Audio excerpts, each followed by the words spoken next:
So positive law inducements for child rearing in Romania. I will present the Romanian experience with some things that work, and we have tried things that don't work. Okay, this one. So first of all, some demographic data. It's not nothing unusual. For example, in Romania, after the Second World War, there was a small baby boom from 1949 to 1955. The average fertility rate was 3.23, but it was very short-lived. And afterwards, in 1955, it started to fall naturally, and it fell below the replacement level in 1966. And the communist government of the time decided to react and try to influence demographics through legislative means, and it enacted a severe abortion ban at the end of 1966. And the results were dramatic. From 1.9 in 1966 fertility rate, it doubles the next year to 3.7. But then it started to fall again. And even if the legislation never changed until the 1990s, in 1989, just before the end of the communist regime, the fertility rate was only slightly above replacement level at 2.2. And that was a problem because there was a near total abortion ban, there were no contraceptive methods readily available, and there were some underground abortions.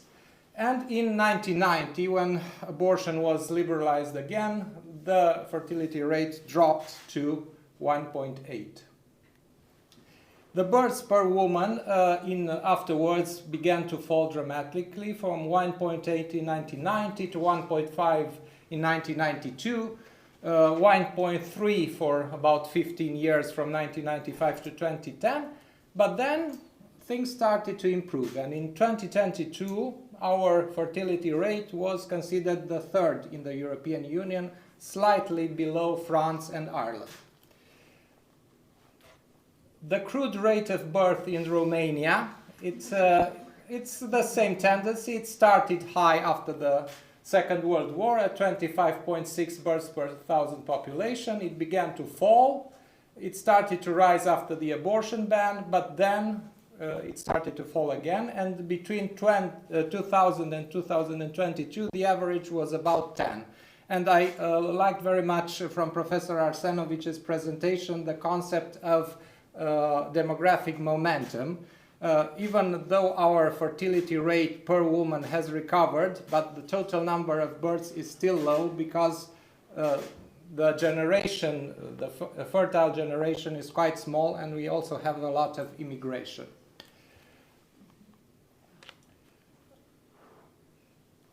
The current private law framework for families in Romania, it's nothing really special, and I think it's quite neutral from a demographic standpoint.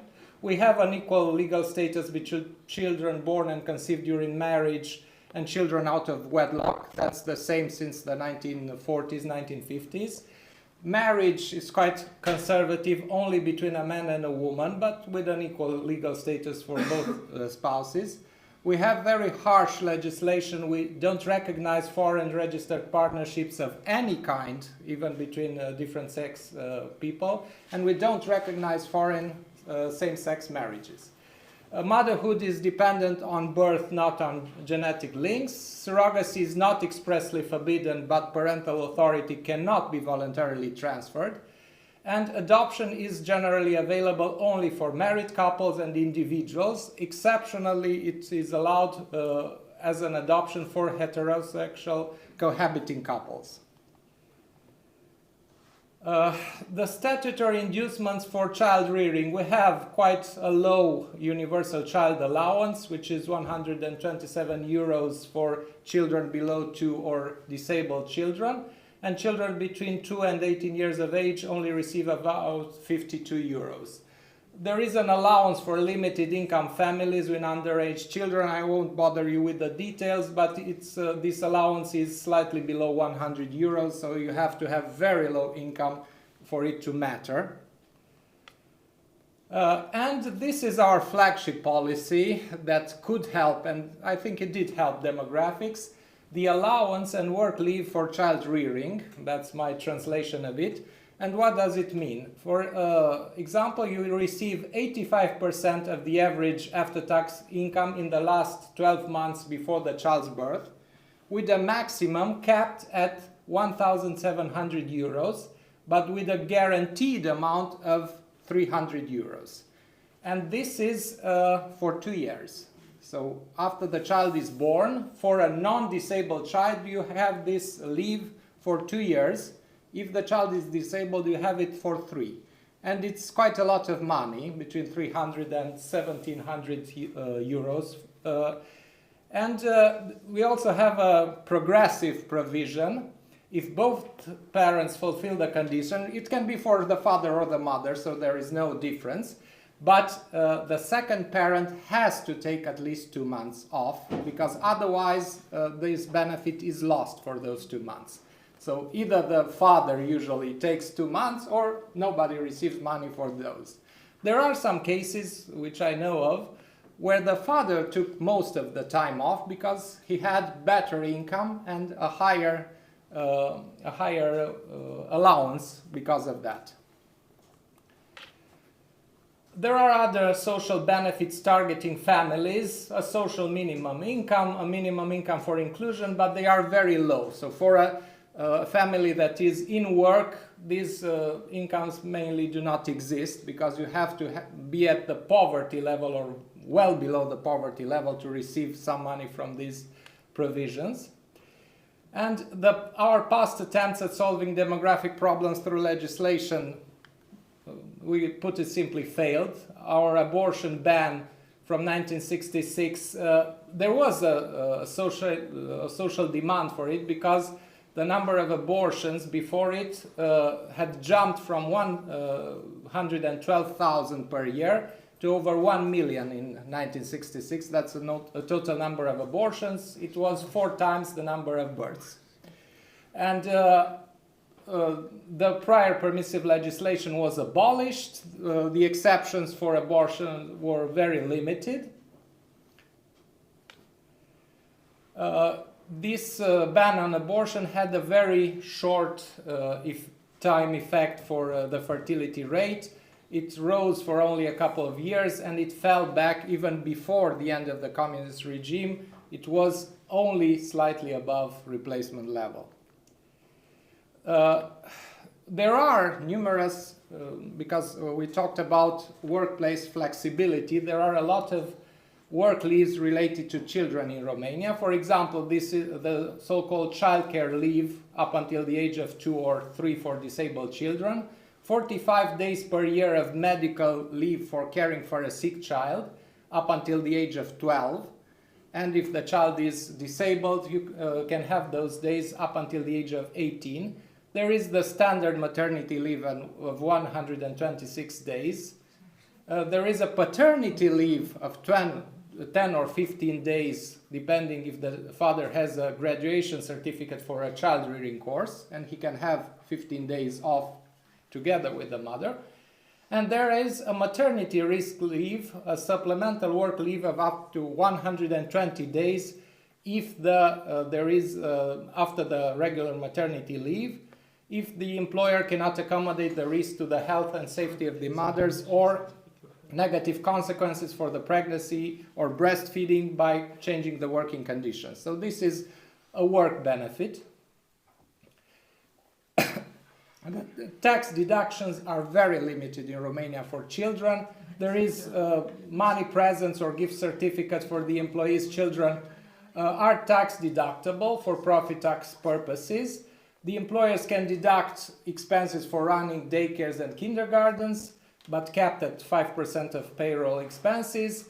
The allowances for pregnancy risk, maternity leave and such are exempted from income tax and social security contributions, and there is a small personal tax deduction for children and dependent family members.